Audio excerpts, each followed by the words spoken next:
వికారాబాద్ జిల్లా పరిగి పట్టణంలో బాబాసాహెబ్ అంబేద్కర్ విగ్రహం దగ్గర బహుజన్ సమాజ్ పార్టీ నిరుద్యోగుల ఆధ్వర్యంలో బహుజన్ సమాజ్ పార్టీ అభ్యర్థి డాక్టర్ ఆర్ఎస్ ప్రవీణ్ కుమార్ చిత్రపటానికి పాలాభిషేకం చేశారు. బహుజన్ సమాజ్ పార్టీ పరిగి నియోజకవర్గ ఇన్ఛార్జ్ మంచన్పల్లి ఆనంద్ మాట్లాడుతూ ఆర్ఎస్ ప్రవీణ్ కుమార్ పిలుపు మేరకు సత్యాగ్రహ దీక్షలో భాగంగా టీఎస్పీఎస్సీ గ్రూప్ 2 పరీక్ష వాయిదా వేయాలని నిరసన వ్యక్తం చేశారు. దీంతో రాష్ట్ర ప్రభుత్వం దిగివచ్చి గ్రూప్ 2 పరీక్ష వాయిదా వేయడం జరిగిందని, ఈ విజయం రాష్ట్ర నిరుద్యోగుల విజయమని అన్నారు. ఒక్కడేళ్లలోనే 4 పరీక్ష నిర్వహించడం నిరుద్యోగ యువత చాలా అయోమయానికి గురి కావడం జరిగిందన్నారు. ఈ కార్యక్రమంలో బహుజన్ సమాజ్ పార్టీ నాయకులు పవన్ కుమార్, బీవీఎఫ్ నరేష్, పూడూరు మండల అధ్యక్షులు ప్రభుదాస్, సెక్టార్ కమిటీ అధ్యక్షులు బోడగల్ల శ్రీను, కె శ్రీనివాస్, పి శ్రీనివాస్, ఉపాధ్యక్షులు సురేష్, వంశీ, చిలాపూర్ మహేష్, నవీన్ తదితరులు పాల్గొన్నారు. ముందస్తు ఎన్నికలకు పోవడం ద్వారా ఉద్యోగాల నోటిఫికేషన్లో భాగంగా ఈ నెలలోనే 4 పరీక్షలు నిర్వహించడంతో నిరుద్యోగ యువత చాలా అయోమయానికి గురవుతూ ఉన్నారు. ఏ పరీక్షకు ఏ సిలబస్ చదువుకోవాలనో అర్థం కాని పరిస్థితులలో ఈ నెలలో టీఎస్పీఎస్సీకు 10,000 మంది నిరుద్యోగులు పోయి ధర్నా చేసి గ్రూప్ 2 పరీక్షను ఆపివేయాలని చెప్పినా కూడా రాష్ట్ర ప్రభుత్వం కానీ టీఎస్పీఎస్ చైర్మన్ కానీ పట్టించుకోకుండా గ్రూప్ 2 పరీక్ష నిర్వహిస్తామని 28, 29 నెలలో గ్రూప్ 2 పరీక్ష నిర్వహిస్తామని తెలియజేయడంతో doctor RS Praveen Kumar sir గారు సత్యాగ్రహ దీక్షలో భాగంగా నిన్న వాళ్ళ ఇంటిలోనే నిరాహార దీక్షకు కూర్చున్నాడు.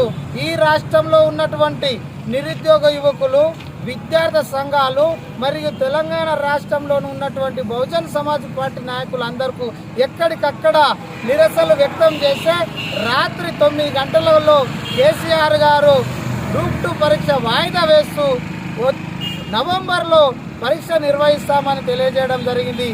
ఈ విజయం రాష్ట్రంలో ఉన్నటువంటి నిరుద్యోగుల విజయమే.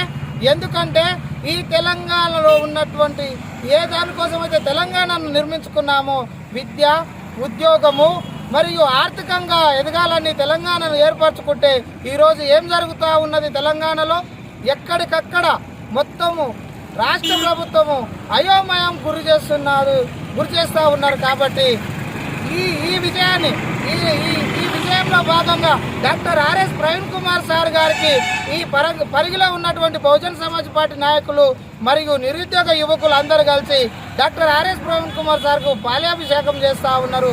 కాబట్టి ఇదే విధంగా ఇదే స్ఫూర్తితోటి తెలంగాణ రాష్ట్రాన్ని కూడా కాపాడుకోవాలి.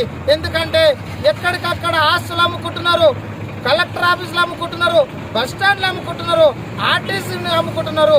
కాబట్టి తెలంగాణ యువకులందరూ మేల్కొని మనము బహుజనుల రాజ్యం ఏర్పరచుకోవాలి. బహుజనుల రాజ్యం అంటే ఎస్సీ, ఎస్టీ, బీసీ, మైనార్టీలు మరి అగ్రవర్ణాలలో పేదలది. కాబట్టి మన రాజ్యం వస్తే మన బతుకులు మారుతాయని తెలియజేస్తూ జై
కుమారి మాయావతి గారి నాయకత్వం, Bahujan Samaj party, Bahujan Samaj party, doctor RS Praveen Kumar sir గారి నాయకత్వం.